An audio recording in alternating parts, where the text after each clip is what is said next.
This summer, Instacart presents famous summer flavors coming to your front door. Or pool. Or hotel. Your grocery delivery has arrived, sir. That was faster than room service. No violins in the lobby. Oh, seriously?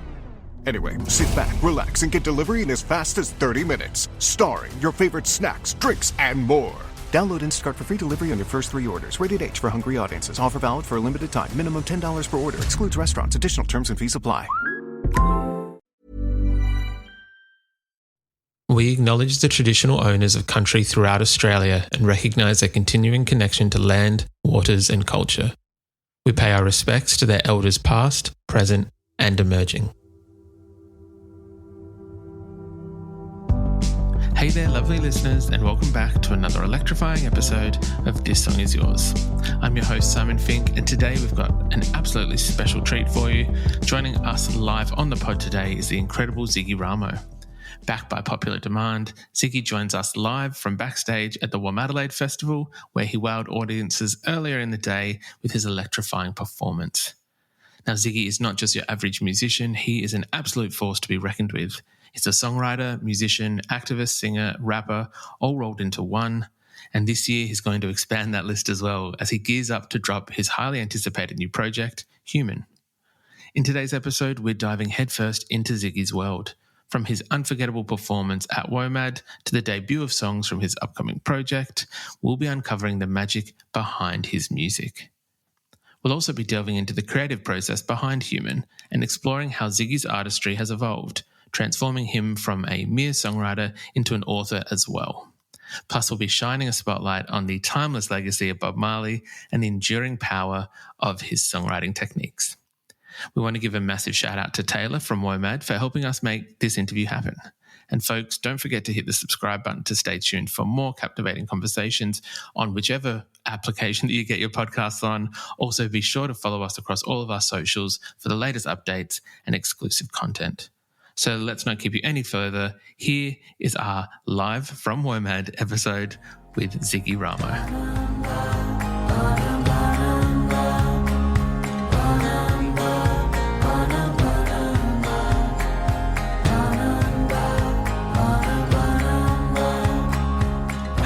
Please welcome back to This Song Is Yours, Ziggy Ramo. Ziggy, hello, welcome back to the podcast. Thank you so much for having me. My absolute pleasure. Thank you so much for your time today. As we were just kind of discussing, you've joined us in Adelaide at Womadelaide Festival on one of the world's hottest days. It's like 40-something degrees today. Yeah, it's melting point. It's a very, very tough day. Not tough day, but I imagine that performing, it's another whole challenge in itself, performing in heat like this. Yeah, we got moved to a different stage. Right. And then we had pretty good coverage for shade, and they had some fans on the stage and got like a wet towel halfway through. So nice. We made it through. It was great. That's good to hear. How was the crowd this morning? It was really good. Like I was kind of like, I mean, it's so bad to say, but if it was me and I was coming to a festival at 40 degrees, I don't know, but no, we were really lucky. We had an awesome turnout and everyone was engaged, and it was great. That's so cool. That's awesome. Is this first time? Yeah, at Womad? this is my first time performing at Womad. So. It's a cool festival in terms of obviously the demographics that you see and the kind of crowds that you get. Did you encounter that with yourself, with your own crowd? Yeah, definitely. We had like a real mix of people and age, and it was great. It was a really diverse crowd, which is awesome. That's awesome. That is very good to hear. I know when we did catch up on a previous Zoom call, we were chatting about your most recent record, Sugar Coated Lies, which fantastic record, by the way. Congratulations again. How has that kind of, I know we spoke, I think, a few weeks just before it came out, if I'm recalling correctly. With it now out in the world, I think it's been just over a year. Yeah. How has the reaction been from fans? Like, obviously now in a live setting, are you seeing people kind of really connecting with those songs? Yeah, it's been good. I mean, weirdly enough, we actually, for Womad, I'm playing a completely different album. So I've got a new album coming out in June. Ooh. And I kind of just, I wanted to kind of secretly debut it. And it just, I don't know, like I feel like it's so rare these days as artists to get the opportunity to kind of workshop your music in like real life. So this next record's a bit of a departure sonically. So we're able to perform with like a strings quartet, and it's very kind of folky guitar bass stuff. So it was really nice to kind of start to presenting it like in person, because it's such a hard thing, I think, today. When you put out music, it's, majority as it is digital. So it's like it just goes out into this void, and I mean, things do well, and it's these numbers, and like it's really hard to gauge how that feels. And especially with my art, I think, I'm really concerned with trying to share stories. So like getting to share that with people in person for the first time versus seeing kind of numbers on a screen has been really exciting. So yeah. That's awesome. I love that. It is very true what you've just said, in terms of you can get so many press updates. I feel like, as you said, numbers kind of given to, but it's just a void. It's like 100%. So hard to know what any of that means. It's nice to be able to have that connection with fans. Did you see any, and I guess it's also difficult to gauge as the artist on stage, you can see smiles, you can see that, but did you feel that people were resonating with these new songs you're playing?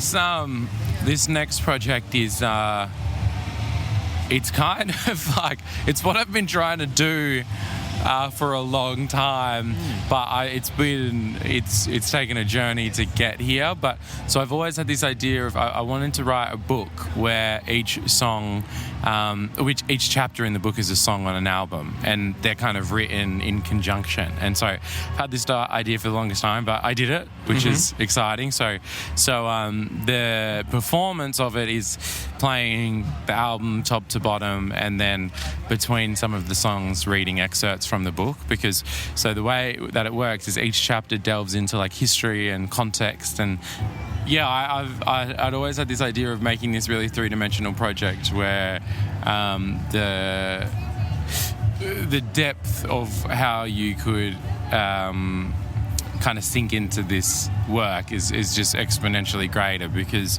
my debut album was very lyrically dense. I think it was 6,000 words, a manuscript's like 70,000. So you've just got so much more space and time, and also the way that I think people learn is so different. I know for myself, depending on the day, I couldn't think of anything worse than picking up a book, and other times I don't want to listen to music. So the idea of kind of making them in conjunction and have them stand alone but speak to each other kind of allows it to hit different demographics. And I think the way as well that it can move people is so different. The way that music sits in your body versus reading, it's such a different experience.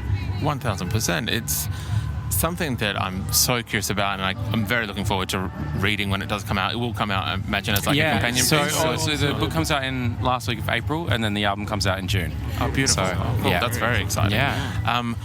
With that, I guess, was that a whole new challenge in terms of writing that? Because obviously you've got that, what's the word? I guess like predefined. Well, actually, no, you don't really. As a musician, you can kind of do whatever you want, but there's that element of that you think you've got 4 to 5 minutes to kind of build a little world, do this. What was the first attempts in writing the book like? Was it kind of, did you find it came easy to you? Yeah, I think so. I mean, like, I kind of think of myself as, I'm always story first. It's always about the story that I'm trying to communicate. So with the book and the music, I mean, it was just about approaching story, and I had a really clear idea of what I was trying to communicate, and then I was just tailoring that message into the different mediums. Yeah, right. With, I believe there was a new single, Bannabar, yes, out in January. Yeah. Is that part of the project? Yeah, so that is, Little Things, which is out in the world, is chapter 1. Bannabar is chapter 2.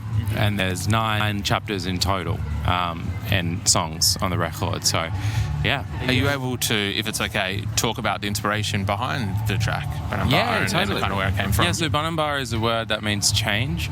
And really, I think for me, so this record, stylistically, or musically I should say, and sonically, it's kind of based around after making Little Things, I found, I mean, how you were talking about how audiences resonate to the music, I found the way that people resonated to a song like Little Things was really different to like how they would resonate with some of the stuff on Sugar Coated Lies or Black Thoughts, because like the exact same messages over kind of guitars and folk music. I think it's just like a genre in which Australians understand stories are being told in a very different way to, I mean, our Magic Trick is as good as the audience understands, and like a lot of Australian audiences might not have the same references or depth or love for hip hop in the way that, other places do in the world. And so for me with this project, it was really about kind of taking what I learnt from Little Things and seeing how that resonated with people, and then being like, okay, well, if I wasn't interpreting a Paul Kelly song and I was creating this story and this score for the book, like what would it look like, feel like, sound like? And I kind of found my way into picking up the guitar and writing this album. So that kind of Bun and Bar was one of the first ones where I had a guitar in my hands and started writing. That's very cool. Do you think that that's going to now, with the live show that you played today, you playing guitar kind of a lot more, being brought into the live aspect? Yeah, definitely. The whole record is me and a guitar and strings, basically. Yeah. And then there's some drums sometimes, but there's a lot of times where there's not. And so, we're playing with an incredible band here, so I don't have to play guitar on every track, because we kind of felt like me being able to move and engage with the audience, that's like one of my strengths as a performer. But there are a couple of moments that feel really right on me on guitar, and it's just the beauty of this record is that, if the opportunity is there, we could play it with an orchestra. If it's not, then we could be me and a guitar alone. So it's kind of has the scope and scale to kind of shift and move. And the whole idea was that it could be put into like galleries, because each song and chapter has an artwork that's been made for it as well. So it'll activate into an exhibition. So I really wanted the music to be able to go as big or as small, dependent on the space that it was going to be put in. That's very cool. I know, I think you and I might have spoken about it previously, but you are one of I want to say the best Australian artists in terms of thinking about your project in that kind of capacity. I feel like a number of Aussie artists, regardless of genre, think about the songs and the songwriting, but I feel like when it does come to you, there's the thought of the sonics, the songwriting, the imagery of what kind of comes across the video, all that kind of stuff. For you, is it that comes as the song is kind of coming, if that makes sense? Like when you're writing the song, do you kind of see the imagery or the ideas for the other aspects of it? It's a case-by-case basis. So a lot of the times, so I think very much in words. I don't think very much visually. I only can kind of think visually almost in like flashcards, like it comes and goes, but I don't like live in a visual world. Like my visual world is what's happening outside of my head, and then inside my head it's just kind of this non-stop constant monologue or just talking to myself. And so I think sometimes I don't feel like I'm visually inclined, but as something is taking shape, I get really clear visual ideas and aesthetic, but it has to be kind of later on in the project, as it's like, as I'm really clear on what I'm trying to communicate, then it's like, oh, well, it's obvious. Like the image and visual aesthetic has to be this, because I think because I'm creating from necessity. Like I have a story that I feel like I'm desperate to tell, and so then as I refine and synthesize what that message is, then it's like, it would be like if someone said, all right, you're telling a story about an orange, and then they were like, okay, now draw that story. You would draw the orange because that's the story that you're communicating. And I think I kind of think of the visual stuff in a similar way of like, okay, well, this is the story that I've communicated, and now this is what matches with it visually. And then I guess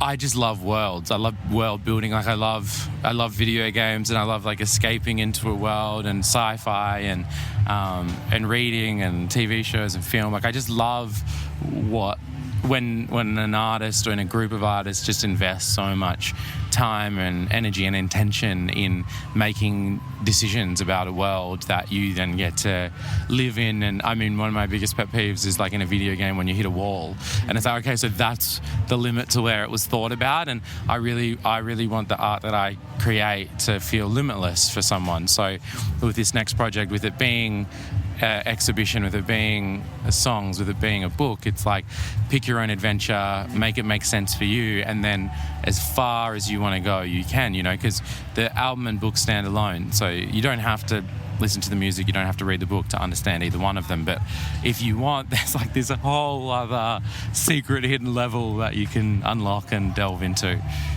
With that one, it kind of makes it very exciting for an album rollout, I imagine, for yourself, and then having all those different aspects of it does, and I might be getting too far ahead of myself with this. Do you then kind of sit there and be like, oh, like, shit, what do we do for the following album? Like, if you've done these, I mean, how do we one-up ourselves? I don't struggle with ideas. It's just like executing it and budget and making it make sense. And honestly, like the biggest thing for this, so I wanted to do this for my debut record. It was just like, because I always liked the idea of a book and an album sitting together. But because as well, for me, I'm really, album rollouts and stuff, I feel like we've gotten to the point where it's like you've got a week and it's like you get into playlists and then you hope it does well. And so like for me, the story that I'm telling, like especially working with Little Things, like that song's 30 years old, and like it's been such a humbling experience to now have a song that will be sung forever. Like that's a really rare and humbling and special thing to be a part of, even though it's a small piece. Obviously some people still don't know my version, but like just being connected to that, like I think it really opened my mind to what I'm doing as an artist. Like and where we were talking about album rollout and stuff, it's like whether or not people understand this in a week, it doesn't really impact how I'm going to go about crafting my art, because I'm trying to build, I guess, a legacy, and I'm trying to build like a catalogue of things that speak to the things that I'm trying to communicate. So with the book and everything, the hope is that can then go and sit into curriculums, because if the book got curriculums, it means there's a new demographic of 15-year-olds coming to this work each year. And for me, it's not just about getting it in front of people. It's that I really believe in what the story is that I'm trying to share is. So, and I think as well, like we've gotten to such a place where it's like metadata and trying to market this, It's like, maybe I'm naive, but for me, I'm just trying to create something that I feel so excited to share with people. And because I know for me growing up, and even to this day, like there's just an overwhelming, like we are oversaturated with content, and so it's like so hard to decipher what you're supposed to care about. And so for me as an artist, I'm just like, I just want to offer something that I care so deeply about, and something that I would genuinely recommend to you as like, not even as the artist, it's just like, I love this project. Like, how cool is this? It's a project that's a book, an album, and an exhibition. Like, that's something that I want, like, because I can tell that someone's taken the time and energy and labor of love to like manifest and actualize it. So I think that's where I'm really focused on. It's just like genuinely offering everything that I have to offer, and then I'll just and I guess I should say, in terms of am I stressed about the next album or anything, it's like being able to work in different mediums is so liberating, because like now that I've just done this, I'm an author and I've got a gallery and I've co-composed a score and I've done this. So it's like, for me, my main thing is I want to tell stories, and it's just finding the right medium to put that story in. And so because I kind of feel like I have that freedom, I don't feel stressed about, oh my God, I have to make another album in a year. It's just like,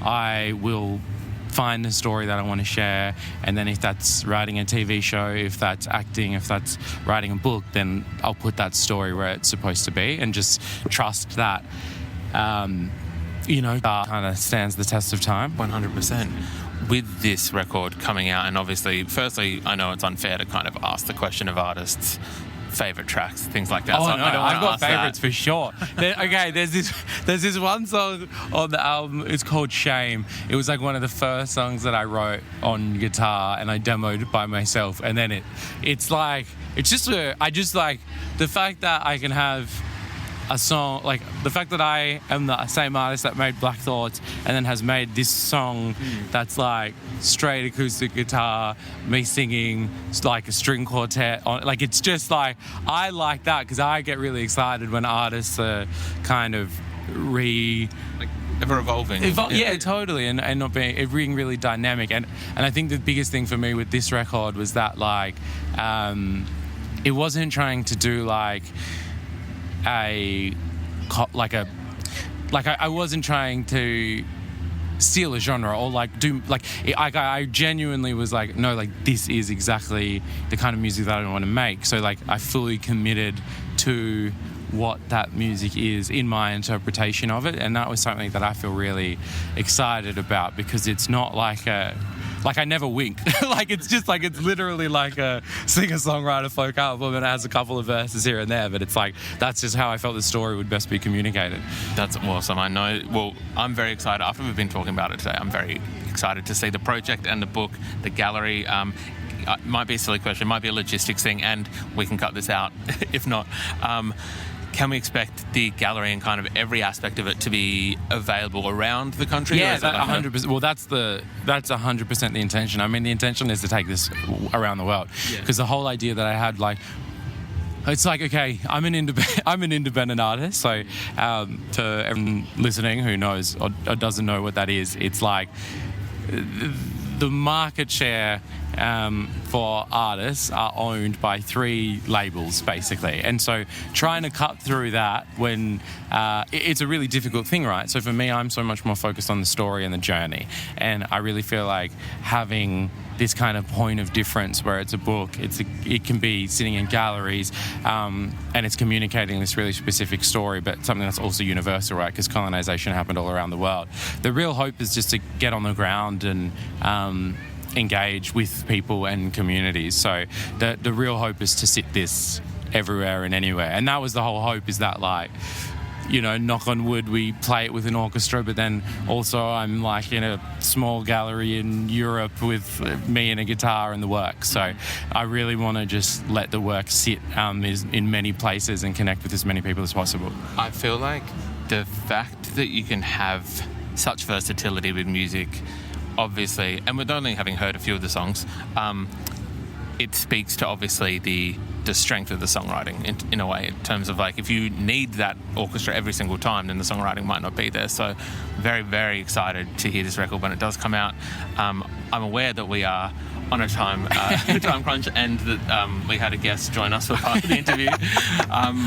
As you might remember, we usually ask, I guess, what they're currently listening to. Yeah. Ziggy, what is kind of on high rotation for yourself? I am listening to so much Bob Marley and the Wailers at the moment. I had this whole kind of... through industry connections, weirdly I got sent this tape of him recording demos in like a small house in London, and they're like not released, but like it's been like time travel. It's so weird. It's like it kind of almost feels like having the privilege of just like sitting in a room with him and a guitar and him just playing songs. So that's been like, I got that sent to me. I was lucky enough to get it sent to me a couple of weeks ago, and I listen to it every day. And it's just like, it's also so humbling as well, because like the songs are amazing, but there's sometimes where he just like laughs and is out of key and like, and it's just like, it's just so unfiltered. Yeah, it's so raw and unfiltered, and it feels so humanizing. And I think especially like I grew up listening to so much Bob Marley, and like the impact on me was significant, but I guess kind of unconscious. And then making this whole record on a guitar and initially kind of coming it through with Paul Kelly, like I feel like there was so much Bob just like in my mind of just like, you know, I think and then even just his actual catalog, it's like, been going back and listening to Exodus a lot, that record, and I mean he has a song called War, and like I just feel like it could have, I mean if I had the ability to write that song today, I would feel his ability to just and I feel like I weirdly feel like it's underappreciated. I feel like his songwriting is underappreciated, because I think like and don't get me wrong, I think Beatles, phenomenal, amazing, unquestionable, right? Like, and it's not like... It's not to shit on them. It's amazing, but I just feel like the way that, like, the reverence for, like, the Beatles and their songwriting, their chord changes, their all of this, like, but then, like, what Bob was doing and what he was saying and literally uniting a continent.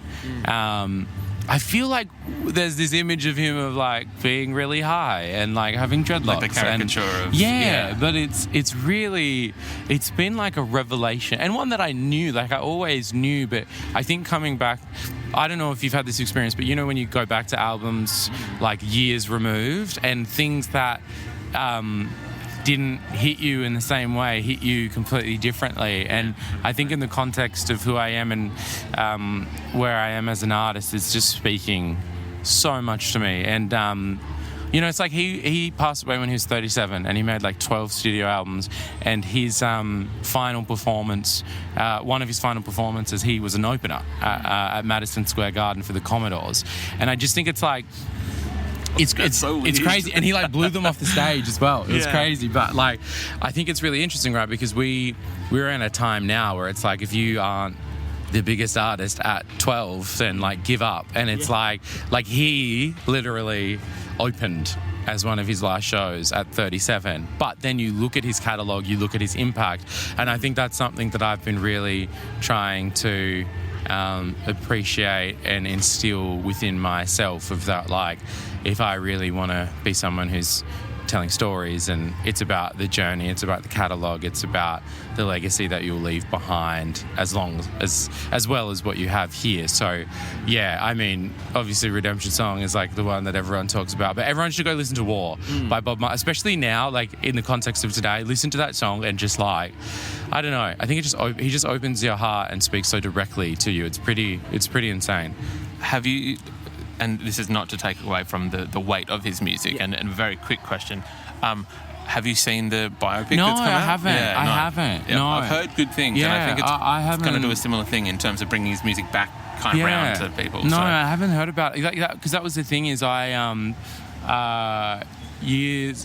last year when I was going to do like when I did like a version, I had like gone back into Bob's world, and that kind of like kept me stuck in there. And then I've been telling everyone, oh my God, I'm listening to so much Bob. So then someone heard and was like, oh my God, I have this thing I have to share with you. So no, I haven't seen it, but like, yeah, I would recommend everyone to go back to the catalogue, because it's like you also don't realize how, like, 12 albums is so many albums. And then you're like, oh, there's no way I'll know all of these. And then you listen to each album, and every album there's songs that you're like, oh, this is Buffalo Soldier, this is No Woman No Cry, this is Redemption Song, this is Get Up Stand Up, this is No Woman No Cry, this is Three Little Birds, this is One Love. Like, and it's just like, yeah, I weirdly feel like he's really remembered almost more as the idea versus like the transcendent songs and storytelling. And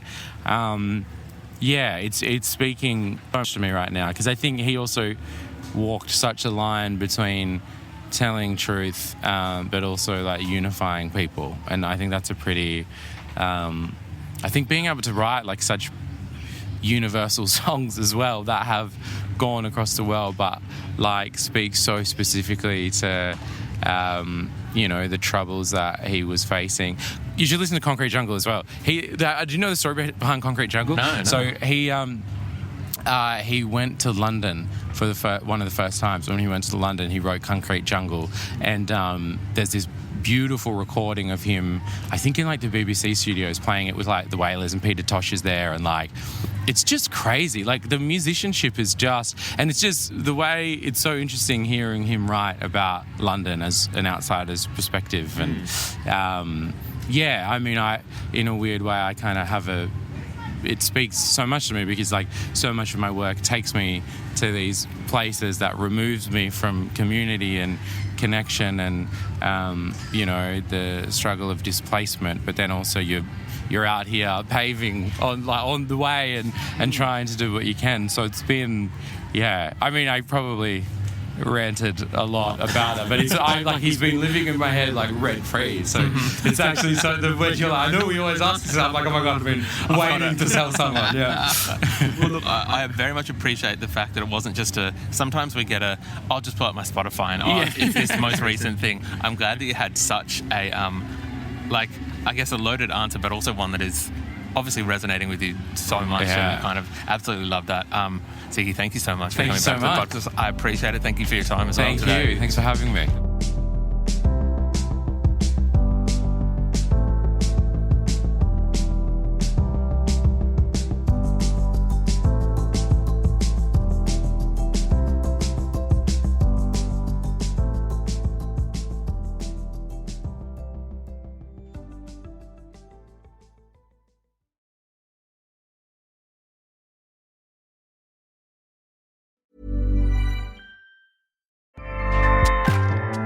Acast powers the world's best podcasts. Here's a show that we recommend. I'm Kristen. And I'm Jen from the I Mom So Hard podcast. Now listen, we don't want to brag, but yes, we are moms. We're average moms. Below average sometimes. But we're not just moms. Yeah, we don't want you to think that we're just moms. And we're not just supermodels either. We're not just pieces of meat, That's right. We're not even close. Yeah. But we are comedians, and we're also best friends. We're also best-selling authors. And television writers. And we created a viral web series. With over 300 million views. Okay, What's that's up? bragging. Who's bragging? And we were in our swimsuits. Again, not supermodels. We're also podcasters. Are we podcasting right now? Not right now, but we have been podcasting for 3 years. We're bringing laughs every Tuesday to women and moms everywhere. And one dude who's a sophomore in college, his name's Greg, whatever, he messaged us and made me feel cool. So nice. Amazing. Please listen to the I Mom So Hard podcast on Acast. Woo! Acast helps creators launch, grow, and monetize their podcasts everywhere. Acast.com.